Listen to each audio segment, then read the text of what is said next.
이스라엘이 어렸을 때 내가 사랑하여 내 아들을 애굽에서 불러냈거늘 선지자들이 그들을 부를수록 그들은 점점 멀리하고 바알들에게 제사하며 아로새긴 우상 앞에서 분향하였느니라. 그러나 내가 에브라임에게 걸음을 가르치고 내 팔로 안았음에도 내가 그들을 고치는 줄을 그들은 알지 못하였도다. 내가 사람의 줄 곧 사랑의 줄로 그들을 이끌었고 그들에게 대하여 그 목에서 멍에를 벗기는 자같이 되었으며 그들 앞에 먹을 것을 두었노라.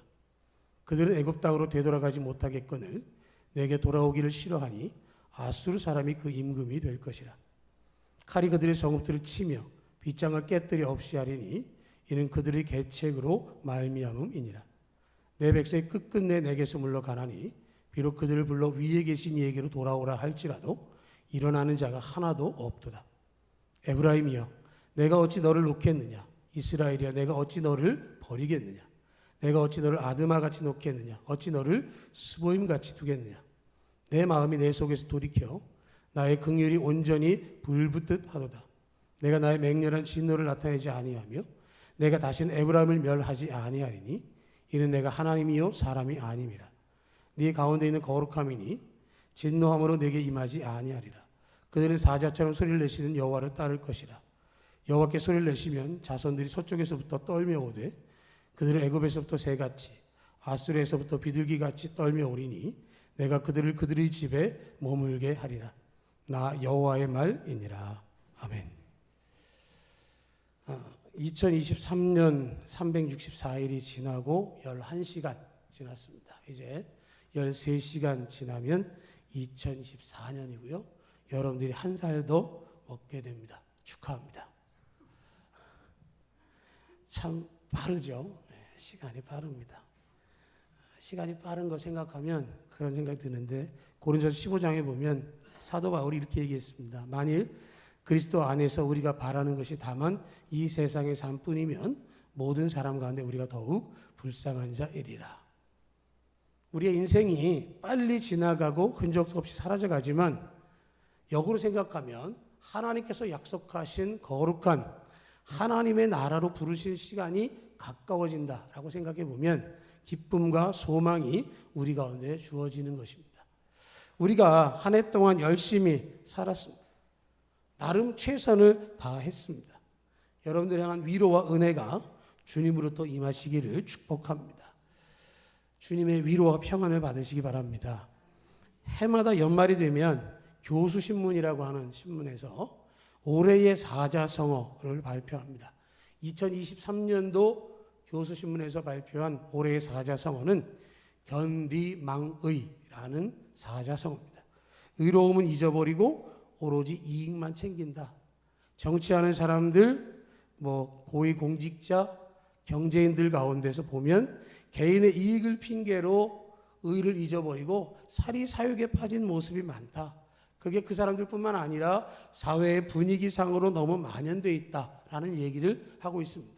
이 교수신문에서 사자성어를 낸 게 2001년부터 시작했는데 23년이 되기까지 사자성어 중에서 긍정적인 사자성어를 한 적이 한 번도 없습니다. 늘 부정적이고 비판적이었습니다. 왜냐하면 그럴 만한 상황들만 보게 되었다라고 하는 것이죠. 우리 주님이 다시 오는 날이 가까워지고 있는데 그 시대를 보면서 우리가 느끼는 것은 뭐냐면 시대가 악하고 포악하고 더럽다라는 것을 점점 느끼면서 다시 오지 않을 시간을 생각하면서 앞으로의 삶을 어떻게 살 것인가에 대해서 우리가 돌아보게 된다라는 것이죠. 호세아 11장의 이 말씀은 우리를 향해서 자기 점검과 반성, 참회와 결단하도록 도와주는 말씀이 됩니다. 1절부터 4절을 보시면 이스라엘이 어렸을 때 내가 사랑하여 내 아들을 애굽에서 불러냈거늘 선지자들이 그들을 부를수록 그들은 점점 멀리하고 바알들에게 제사하며 아로새긴 우상 앞에서 분향하였느니라. 그러나 내가 에브라임에게 걸음을 가르치고 내 팔로 안았음에도 내가 그들을 고치는 줄을 그들은 알지 못하였도다.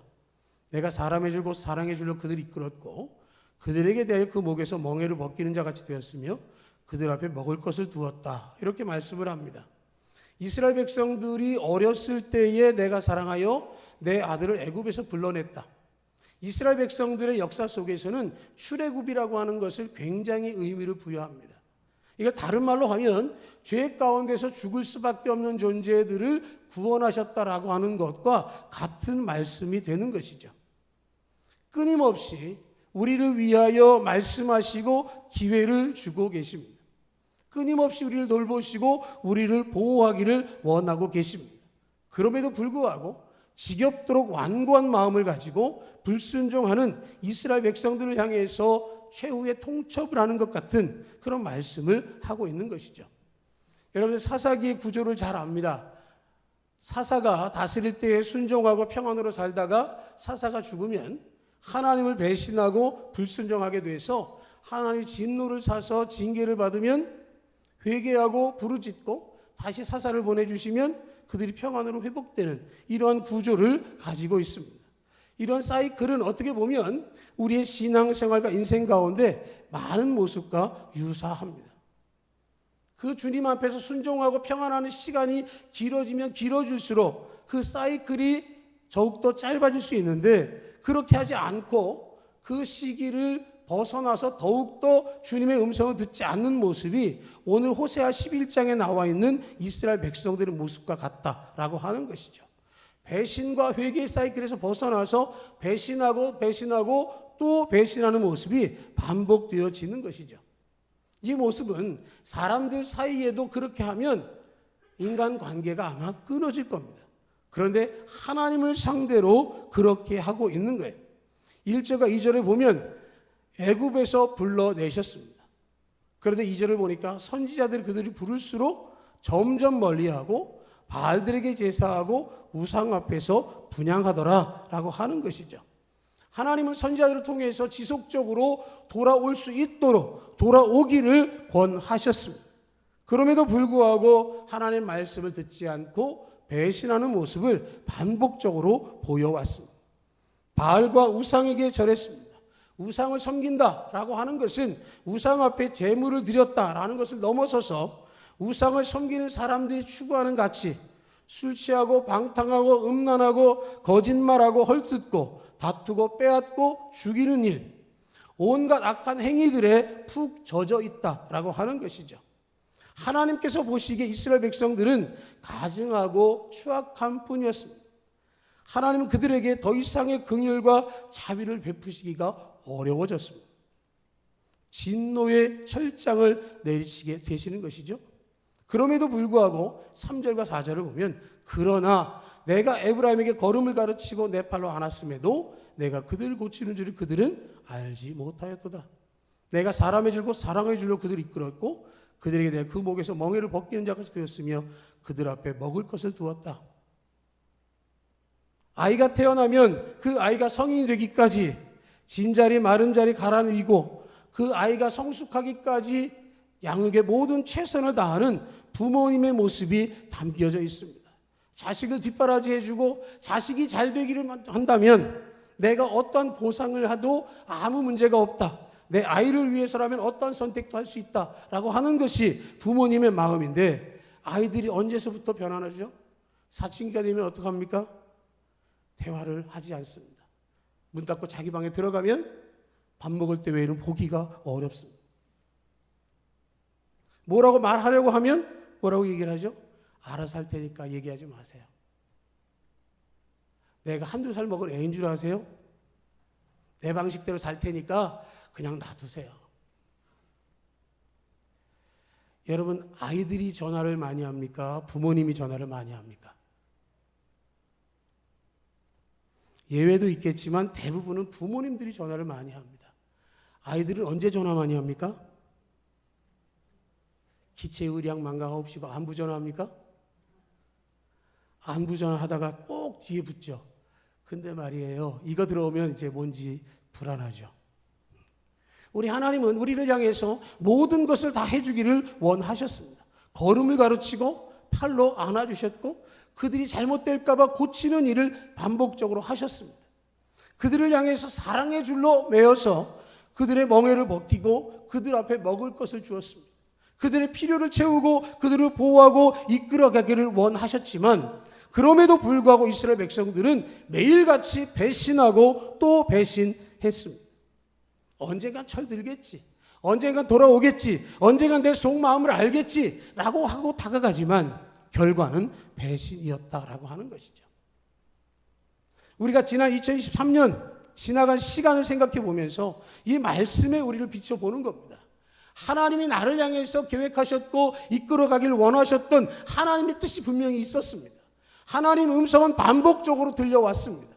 우리가 예배할 때, 우리가 말씀을 읽을 때, 우리가 묵상하고 기도할 때 하나님께서는 우리에게 음성을 들려주기를 원하셨습니다.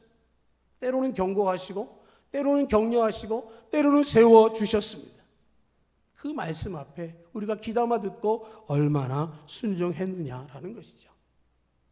나는 그래도 사사기 정도의 수준에 있어. 또 어떤 사람은 그래도 그 사람들보다 낫지라고 하기도 할 것입니다. 그러나 성경은 말하기를 적당히 괜찮은 정도를 우리에게 말씀하지 않습니다. 하나님 품 안에 있고 하나님 안에 머물러 있기를 원하셨습니다. 순종하다가 배신하고 회개하고 용서받고가 아니라 순종하고 사랑하고 은혜 안에 꾸준히 머물러 있기를 원하십니다. 그런데 우리들은 생각할 때 적당히 회개하고 적당히 순종하고 적당히 머물러서 어정쩡하게 한 발은 신앙 가운데 한 발은 세상 가운데 두고 나의 필요에 따라서 왔다 갔다 해도 될 것처럼 하는 모습이 있었다면, 내가 그것을 느꼈다면 오늘 주님 앞에 다시금 진실한 회개의 시간이 있기를 축복합니다. 마지막 주일을 지내는 우리에게 하나님께서 우리의 아버지가 되심을 기억하라고 말씀을 합니다. 품으로 돌아오라고 말씀을 합니다. 진실하게 용서를 구하고 하나님 품에 있기를 원하고 계십니다. 멀리 떠났던 탕자가 돌아왔을 때 품에 안으셨던 아버지의 그 마음이 바로 우리 가운데 보여주시는 하나님의 마음인 것이고, 우리를 향하신 오늘의 동안 하나님의 음성인 것을 기억하시기를 축복합니다. 하나님께서 그렇게 부르셨습니다. 하나님께서 말씀하셨습니다. 그럼에도 불구하고 이스라엘 백성들은 꿈쩍하지 않았습니다. 5절부터 7절을 보면 그들은 애굽 땅으로 되돌아가지 못하겠거늘 내게 돌아오기를 싫어하니 아수르 사람이 그 임금이 될 것이라. 칼이 그들의 성읍들을 치며 빗장을 깨뜨려 없이 하리니 이는 그들의 계책으로 말미암음이니라. 내 백성이 끝끝내 내게서 물러가나니 비록 그들을 불러 위에 계신 이에게로 돌아오라 할지라도 일어나는 자가 하나도 없도다. 여러분 5절 앞부분에 애굽 땅으로 되돌아가지 못하겠거늘, 이스라엘 백성들은 출애굽하고서 조금의 어려움을 겪으면 애굽에는 먹을 것이 있었고 고기가 있었고 거기서는 정말로 자기들이 하고 싶은 대로 다 했던 것처럼 착각 속에서 이야기를 한 것을 우리 기억합니다. 이스라엘 백성들이 애굽으로 돌아갈 수 없다는 사실은 너무도 확실합니다. 홍해에서 애굽 군대를 수장시키면서 하나님은 다시는 너희가 애굽 군대를 보지 아니하리라 말씀하셨고, 미리암은 찬송 가운데에 하나님께 영광을 돌리며 그들을 향한 하나님의 사랑을 고백했습니다. 그렇다고 한다면 이스라엘 백성들은 더 이상 애굽을 향해서 돌이켜서는 안 되는 것이고, 그들은 그곳에서 하나님의 음성을 떠올리며 온전한 믿음의 길을 향하여 약속의 땅을 향하여 전진하는 일을 멈추지 않아야 하는데 그들이 그렇게 하지 않았다는 것이죠. 하나님께서 그들을 향해서 자기들이 그렇게 원한다고 한다면, 그런 상황이 펼쳐진다면 아수르 사람이 그들의 임금이 될 것이라고 말씀합니다. 하나님이 그들을 책임지시는 임금으로서 그들을 책임져 주셨었는데 그들이 결코 그렇게 하지 않는다면 아수르가 다스리겠다라는 것이죠. 5절 중반부에 보면 그들이 내게 돌아오기를 싫어하더라 라고 말씀을 하는 것이죠. 멈추라고 하셨습니다. 돌이키라고 하셨습니다. 나와 함께 하자고 말씀하셨습니다. 그럼에도 불구하고 그들은 그렇게 하지 않았습니다. 그렇게 하지 않으면 징계와 심판이 있을 뿐인 것이죠. 사람들은 징계와 심판을 당할 때 그것을 잘 모릅니다. 내가 가지고 있던 것, 누리고 있던 것, 소중하게 있던 모든 것들이 다 사라지면 그때서야 그것이 하나님의 사인인 줄 알았다라고 얘기를 합니다. 그래서 뭐라고 얘기를 하죠? 그때 돌이켰으면 더 좋았을 텐데 라는 얘기들을 하는 것입니다. 하나님께서 이스라엘 백성들이 당하는 고난에 대해서 말씀을 하셨습니다. 하나님은 영원토록 우리를 사랑하시지만 말 안 듣는 자녀를 건져내기 위해서 누구보다도 엄하고 견디기 힘든 형벌을 겪게 하시는 것이죠. 그나마 징계를 당하는 경우는 기회가 있는 것입니다. 내가 너를 버리지 않겠다라는 사인이 있는 것이죠.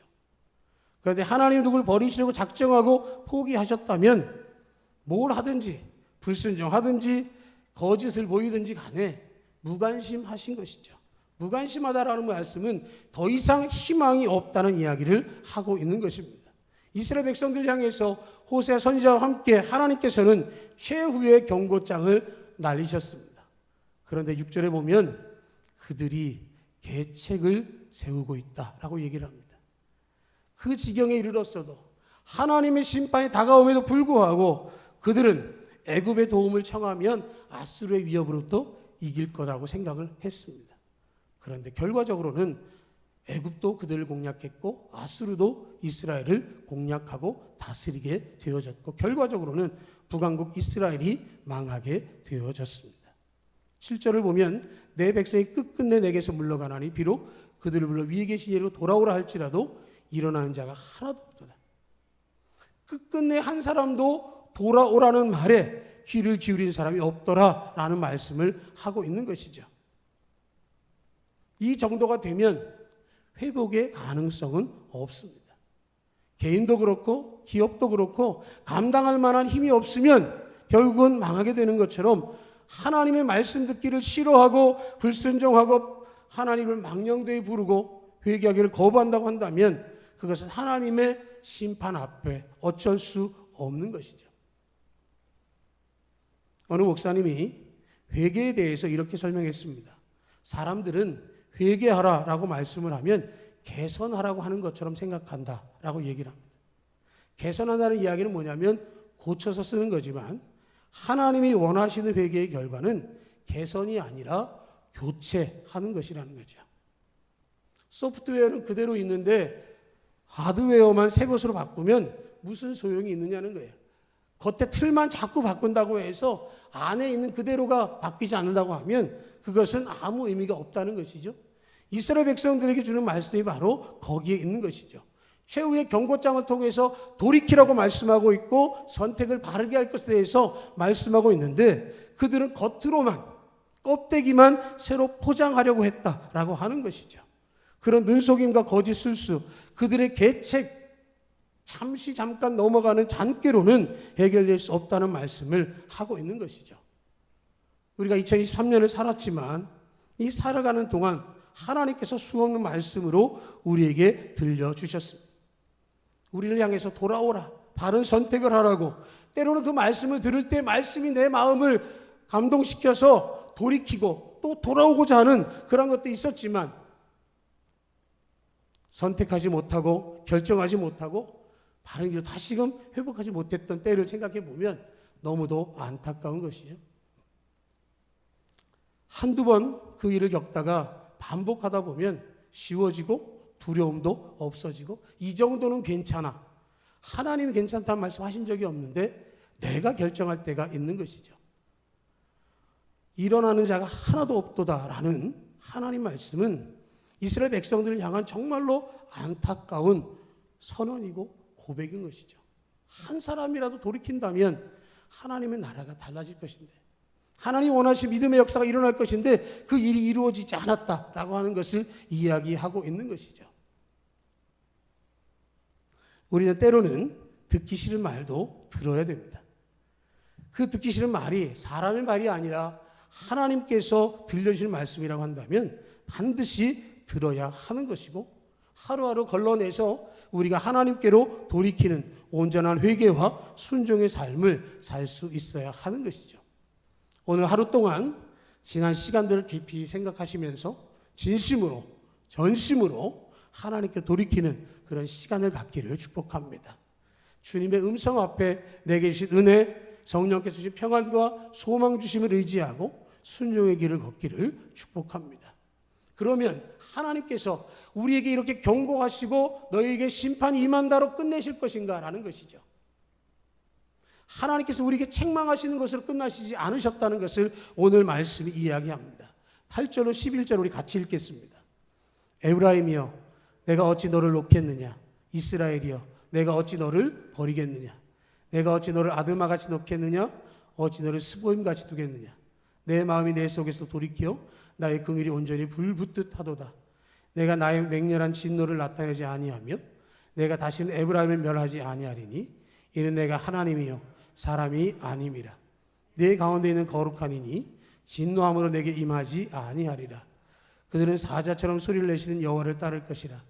여호와께 소리를 내시면 자손들이 서쪽에서부터 떨며 오되 그들은 애굽에서부터 새같이 아수르에서부터 비둘기같이 떨며 오리니 내가 그들을 그들의 집에 머물게 하리라. 나 여호와의 말이니라. 아멘. 여러분, 아수르가 그들의 왕이 된다라고 말씀을 하셨습니다. 북왕국 이스라엘을 부르는 별칭이 에브라임입니다. 에브라임이요. 우리가 평양 그러면 북한을 떠올리듯이 에브라임이여라는 말은 이스라엘 북왕국을 떠올리게 하는 말씀인데요. 하나님께서 그들이 멸망할 것이고 그렇게 함에도 불구하고 돌아온 이가 하나도 없다 할지라도 뭐라고 얘기를 하시냐면 내가 어찌 너를 놓겠느냐? 내가 어찌 너를 버리겠느냐? 나의 긍휼이 불붙듯 하도다. 내가 하나님이요 사람이 아님이라. 거룩하니니 진노함으로 내게 임하지 아니하리라. 내게 그들의 집에 머물게 하리라. 하나님께서 경고하십니다. 하나님 책망하세요. 하나님께서 심판하세요. 그런데 그 말씀의 끝은 뭐라고 하시냐면 징계와 멸망의 경고를 처리하는 것으로 끝나는 것이 아니라 그러한 눈물 나는 징계를 겪게 되겠지만 완전히 버리지는 않고 내가 너희를 회복하게 하시겠다라고 말씀을 하고 있는 거예요. 비록 나라가 망하지만 그러나 회복할 것이다. 북왕국 이스라엘이 망하고 남왕국 유다가 망할지라도 70년이 지나면 너희가 다시 회복돼서 이스라엘 땅이 이스라엘 나라가 회복될 것이라고 말씀하셨는데 그 말씀의 성취를 이야기하는 것이죠. 내가 어찌 너를 버리고 내가 어찌 너를 놓겠느냐라는 말씀은 우리를 향해서 그러한 징계와 심판이 있었다 할지라도 결단코 포기하지 않으시겠다는 말씀을 하고 있는 것이죠. 너희가 돌이키면 내가 너희와 함께 하겠다라고 말씀을 하고 있는 거예요. 내가 어찌 너를 버리겠느냐 말씀하고 있는 것이죠. 우리는 흔히 사랑의 매라고 하는 것을 기억합니다. 사랑의 매는 매를 때리지 않겠다는 게 아니죠. 매를 때려서라도 고치겠다라는 뜻입니다. 하나님께서 말씀하시는 것은 바로 그런 거죠. 지금 맞는 것이 멸망하는 것보다 낫고 기나긴 고통의 시간을 통해서 멸망하는 것이 오히려 멸절당하는 것보다 낫다는 말씀을 하고 있는 거예요. 버리시지 않고 우리를 회복하게 하기 위해서 불붙듯하는 긍휼의 마음으로 용서의 기회를 우리에게 허락해 주시겠다라고 말씀을 하고 있는 것이죠. 비록 지금 매를 맞는다 할지라도 우리를 다루실 때 그 앞에 참회하고 돌이키면 하나님께서 내가 어찌 너를 버리겠느냐고 보듬어 안아 주실 것입니다. 회개는 하나님의 채찍을 드시는 순간 습관적으로 할 수 있어야 됩니다. 연말이 돼서 한 해를 몰아서 회개하는 것은 안 하는 것보다는 낫지만 좋은 습관은 아닙니다. 이스라엘 백성들은 1년, 10년, 100년 오랜 시간 동안 진노를 쌓아놓다가 멸망했습니다. 우리는 이스라엘 모습을 보면서 하나님이 채찍을 드시려는 순간 하나님의 음성이 들려질 때 우리는 회개할 수 있어야 하는 것이고요. 회개를 몰아서 하면 좋지 않은 중요한 이유가 세 가지가 있는데 하나 뭐냐면 한꺼번에 하려고 하면 기억이 나지 않는다는 거예요. 한꺼번에 하려고 하면 큰 것들은 생각이 나는데 아주 소소한 것들이 놓쳐질 때가 있는 것이죠. 그러다 보면 잔불이 남아있는 것처럼 문제가 다시 일어날 수 있기 때문에 자주 수시로 회개하는 것이 굉장히 중요하고요. 두 번째는 그렇게 되어지면 죄의 유혹이 누룩처럼 자리하게 되어지는 것이죠. 한번 침투하면 빼내기가 어렵습니다. 한꺼번에 하려고 하면 굉장히 어려운 상황을 만날 수 있기 때문에 우리가 잦은 회개가 필요한 것이고 세 번째는 죄 가운데 있다 보면 하나님과 나 사이를 갈라놓고 불화를 일으킬 수 있기 때문에 그렇습니다. 죄를 쌓아놓고는 하나님과 화목할 수 없습니다. 죄를 쌓아놓은 긴 시간 동안 하나님과 원수로 지내고 사탄과 짝이 됐다고 한다면 하나님 앞에 돌아오는 일이 너무도 어려운 것이죠. 그렇기 때문에 우리가 기회가 될 때마다 회개할 수 있어야 하는 것이죠. 어떻게 보면 기도의 기회가 있을 때마다 하나님 앞에 기도하고 하나님의 은혜를 사모하고 우리를 점검하고 돌이키는 모습이 있어져야 하는 것이죠. 우리가 매년의 첫날을 송구영신으로 하며 하나님께 기도로 출발합니다. 우리가 매월 첫날 월삭 기도를 드리는 것은 한 달을 기도로 출발하는 것이고, 주일을 새벽에 기도하며 출발하는 것은 주일을 하나님께 맡기는 것이고, 매일을 기도로 출발하는 것도 하나님께 우리를 맡기는 가장 근간이 되어지는 것입니다. 1년에 한 번, 한 달에 한 번, 일주일에 한 번을 넘어서 매일매일 주 앞에 나와 기도하고 함께 은혜 받고 말씀으로 무장하는 우리가 되어지기를 축복합니다. 우리가 한 해를 마무리하고 있습니다. 송년 주일에 호세아 선지자를 통해서 주신 말씀을 우리가 기억합니다. 하나님께서 오래 참으셨고 그 일을 불붙듯 하셨고 끝까지 기회를 주기를 원하셨습니다. 비록 징계를 당한다 할지라도 회복하시겠다라고 말씀해 주셨습니다. 나중에 몰아서 회개하는 것이 아니라 하나님을 만나고 말씀을 듣고 은혜를 입을 수 있는 기회가 되는 회개의 시간을 수시로 갖는 우리가 되기를 축복합니다. 내 자신은 누가 얘기하지 않아도 내 자신은 스스로 압니다. 나의 한계가 있음을 압니다. 나의 부족함을 알아요. 내 연약함을 알아요. 그것을 극복하는 방법은 내가 하는 것이 아니라 하나님께서 나를 어루만져 주시는 것입니다.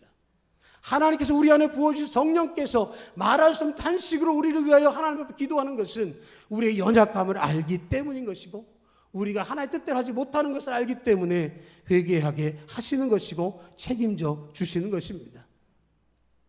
여러분, 한 해의 마지막 날 우리가 하나님께 집중하고 하나님의 긍휼을 구할 수 있기를 바랍니다. 잘못도 있습니다. 흉도 있고요, 모자람도 있고 연약함도 있습니다. 내가 나를 아는 것보다 잘 아시는 하나님께서 나에게 말씀하실 때 그 음성을 들으시고, 내가 어찌 너를 버리겠느냐, 이 음성을 들었기 때문에 기회 주시는 것, 용서해 주시는 것 잊지 말고 믿음으로, 감사함으로 충성과 헌신의 삶이 될 수 있는 우리가 되기를 주님의 이름으로 축복합니다.